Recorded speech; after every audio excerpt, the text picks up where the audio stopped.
It is August 3rd, 2018, and I am Chris, DatingDoc, and tonight's podcast is going to be on feminism and dating. Before anything, make sure you subscribe and hit yes on receiving notifications from the DatingDoc. That way you don't miss out on the new videos we have coming along, whether it's podcasts, whether it's giveaways, dating tips, more and more. So, this is a topic that it's gonna probably get some controversy going. First off, it's a topic that is very sensitive, especially nowadays with the Me Too movement. The acquittal of Bill Cosby, possibly him going back to trial at the time of this podcast, and he's been a trial numerous times, and especially with dating, which is something that leads to a relationship. And I'm going to allude to one of the final comments or messages, which is that in the end, any of these movements, whether it's Black Lives Matter, whether it's the feminism movement, hashtag Me Too, any type of immigration policy, I think the reason that we go to war, the way that we get aggressive towards these issues, it's to lead to understanding and cohesion, much like dating, which leads to a relationship. Even if you don't want a relationship, at the end, we are wanting to get to a little bit of cohesion and understanding. So as I make these points and statements, I don't want the assumption that I'm for one side or the other. I am pro open-minded, and I really mean that. It'd be hypocritical if I'm being judged on a movement which should support inclusion for both genders. So without further ado, let's get into it.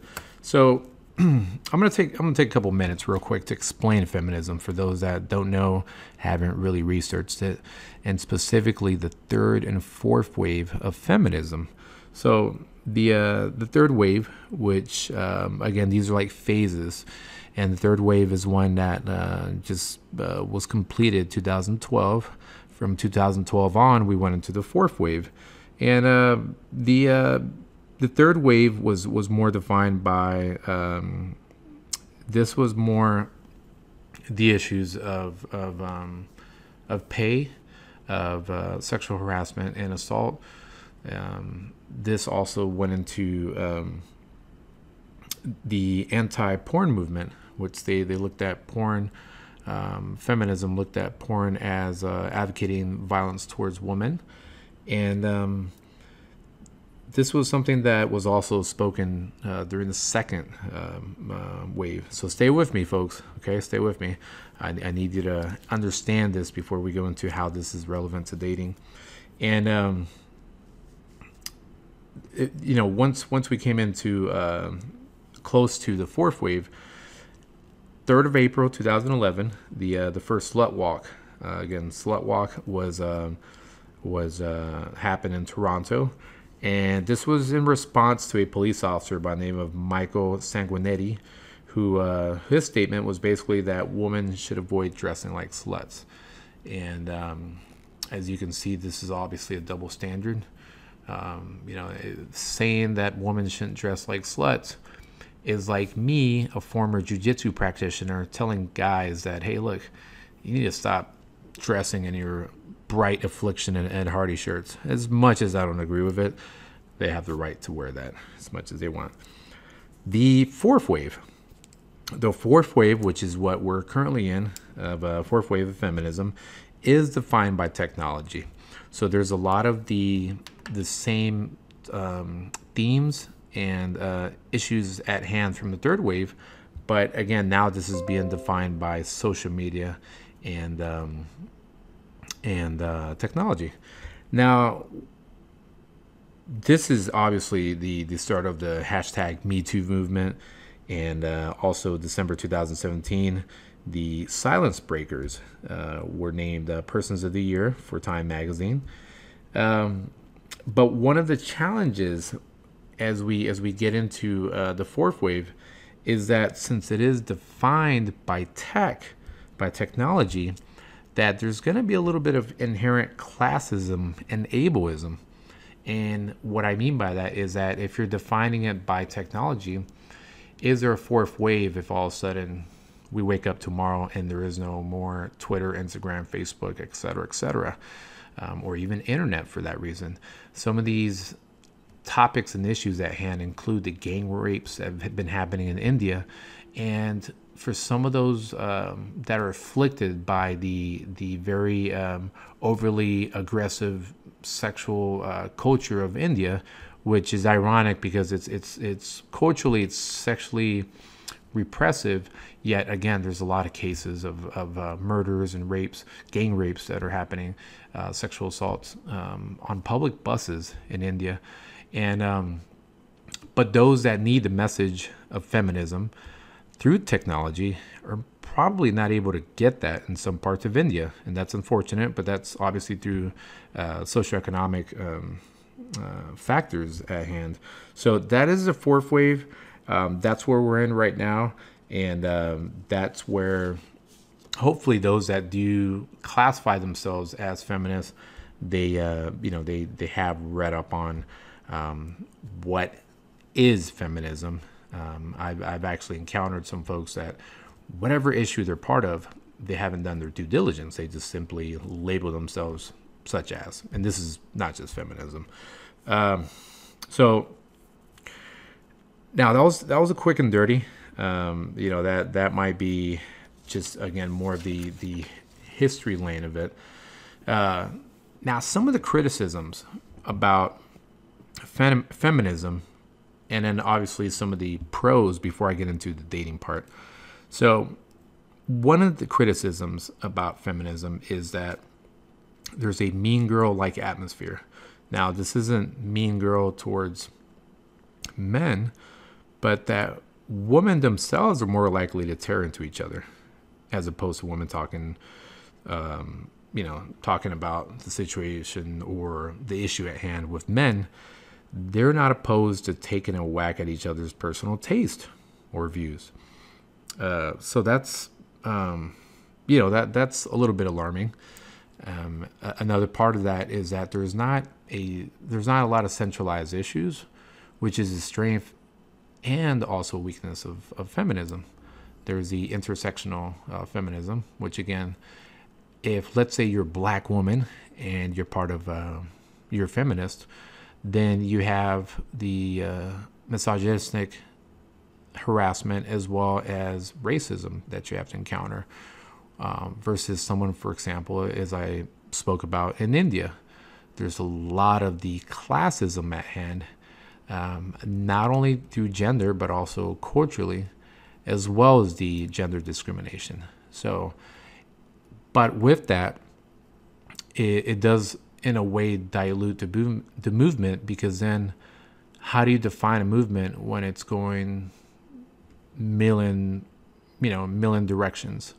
It's hard to centralize it. It's almost like if you're trying to get a football team of feminism, but every big player is going in different directions, then in a way it's hard to get that touchdown or goal, whichever sport you're into. So that again is part of the quick criticisms about it. And now I go into the dating piece, because this is where it gets a little tricky, because there is that challenge of wondering, okay, what is feminism? It can be different from one woman to another, or from one man to another. And to understand if someone is in support of feminism can be defined in many ways, many ways.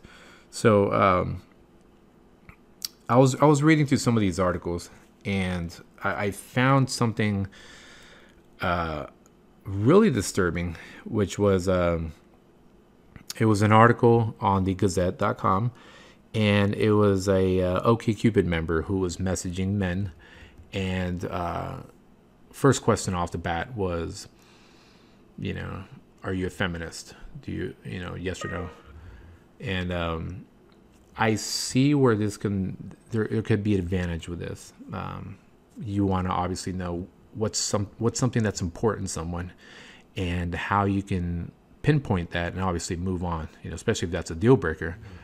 Some folks have different deal breakers, whether it's physical, intellectual, culturally, things that they're looking for, education level, and in this case, it's feminism. Now, one of the things that really was alarming was when I read, "I felt like going easy on the first one." That's a verbatim quote from again, this woman who was approaching men on OkCupid. Now, I read that in two ways. Now, there is a stereotype that women are going to be very rabid on the topic of feminism, and some may, but again, that doesn't exclude from the ones that aren't, the ones that do want to make a point on what their view is towards feminism, however that varies. Again, one of the statistics that I found interesting from actually USA Today is that 47% they define feminism as equal pay for men and women. 43% they believed it meant a lot of different things, and 6% aren't sure what exactly feminism means. So there's almost a split between the equal pay and then the fact that it means a lot of things. So when I read, I felt like going easy on the first one. Again, it's almost a split of wondering what's going to be that litmus test. If let's say someone asks, "Are you a feminist?" Well, as a father to a daughter and having two sisters, I'm surrounded by females. It actually tears me up. It really does. It makes me tear up when my daughter says, "Hey, I want to do this," and it tears me up because I understand deep inside me that she can, and I also understand how troubling the environment is. For example, me being military, I'll be very honest, and I'll say that there's some systematic issues that we have to get through nationwide, and specifically with the military when it comes to sexual assault and sexual prevention, sexual harassment prevention, and especially the education part, and men and women both being responsible for that to no longer happen. It would be very difficult for my daughter to be part of the military right now. And that's why I tear up. I tear up because it's conflicting. It part of me wants her to do it, and part of me is being the protective father. So in some ways, again, that's where the feminism piece goes in, and also that's where the protective part of me comes in. So I particularly don't see anything wrong with that. Just like at the beginning when I talked about inclusion, I don't see anything wrong with the fact that I want to be a protective father, but that I do believe that she can do that. She can be in the military if she wants to, but I also understand that stats don't lie. Right now, there is an issue. That's why we have this SHARP program in the Army, which is the sexual harassment and rape prevention program. So right now, it's something that that's how I feel. So again, when someone says, "I felt like going easy on the first one," does that person universally define feminism? Are they advocating for every feminist out there? Probably not. Just like not everyone can advocate for the rights of Latinos. Me being Puerto Rican, I may not have the same issues that someone from Guatemala may have. There's some commonalities there, but it's not going to be 100% what I'm going through. But going easy on the first one, to me, that's like me saying, "Hey, what do you mean you don't know Spanish?" As my initial message on OkCupid or whatever other website. That's the way that I look at it, if that's my first message. So let's go into the dating piece. Let's let's segue, right? I'm literally imagining a Segway, right? The little motorized scooter. Let's segue into it. So understand this for both men and women is that you have to keep an open mind on both sides. And what I mean by this is that if a man is not aware of what these issues are, it does not exclude that man from learning about them and embracing them. So if, let's say, a man says, you know what, I do believe in the equality of men and women, and he is quickly shut down because, again, you may have brought up a quote or some news article that he's just not aware of, that doesn't make him more or less of a feminist. He may actually have the potential to be even more of a feminist than even you are. And I say that, framed to a woman. Also the opposite. If a man is the type that is normally used to paying for you, and that's wrong. With feminism, there should be equal playing field.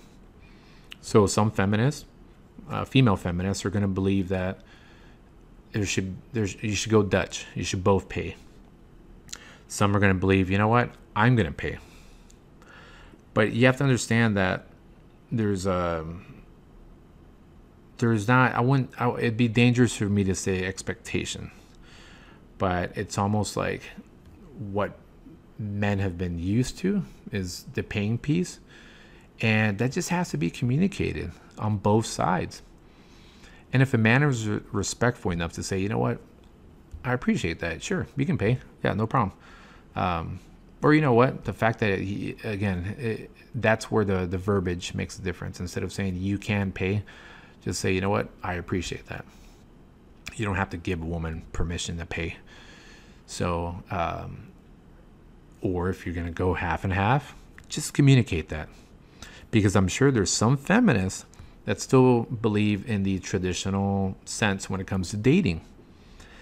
Where you say, you know what, I am a strong, opinionated person. I do believe in equal pay for men and women. I am aware of the different waves. I'm talking from your Eleanor Roosevelt's all the way now to the Me Too movement and those that are involved with it. They can be read on to what's happening in feminist movement, but when it comes to dating, they may enjoy the traditional roles. They may enjoy a man holding the door for them. They may not. But both sides are not psychic, and it would be an injustice to assume that a man or woman is supposed to know how exactly to date someone that is a feminist. That's an injustice. That's with any movement, but specifically for feminism, it's like saying, hey, you suck if you don't know Spanish. That's the way that I would look at it if you're not aware. So on top of that, something that's really important is that regardless if someone understands feminism or not, both sides need to bring something to the table. Both sides need to bring something to the table. It's not just the not so read-on feminist, or the one who's not a feminist is the one that has to prove themselves. Both sides still have something to bring to the table, and it has to be beyond just the issues. Still have to be a good listener. Still have to be able to either receive or give physical touch if that's important to the other person. They still have to be able to have a positive demeanor. Both sides, okay? This doesn't mean that I'm excluding one or the other, but these are things that are universal. They're going to lead to cohesion and understanding. If you're not positive-minded, then these issues continue. You're just going to bicker. Just like the issues will bicker, dating will just become this storm of resentment and misunderstanding. And that's going to lead to nowhere. Or literally, the reason that we fight these issues is to find common ground and understanding. And if both sides, especially if one side is not willing to compromise and truly understand the other side, then what is the point? So both sides have to bring something to the table. With that, again, open ear, having a mutual, mature dialogue. That's what's going to lead to all this. The cohesion and understanding is a cure. And I truly believe that. So, again, just I would advocate for the topic of feminism to be read. Learn about the slut walk. Okay, learn why it was done. Don't just pay attention to the fact that it was called the slut walk. Understand the reasoning behind it. Understand statistically what's happening nowadays with the statistics of sexual harassment, military or outside of military. If you're listening and you're veteran or active duty, learn about that. Learn about the fact that some men have forgotten how to be men, but at the same time, some men know how to be men and know how they have a role in this issue, this holistic issue, which is the equality piece of it, and equality for both men and women. And it has to be equal. I really, really do believe that. That means that if women want to pay on a date, that's part of the equality. If women want to make the plans, that's part of the equality. At the same time, men, you have a role to play in making sure that you can be men. Okay? But, and I mean this in the high quality sense of it.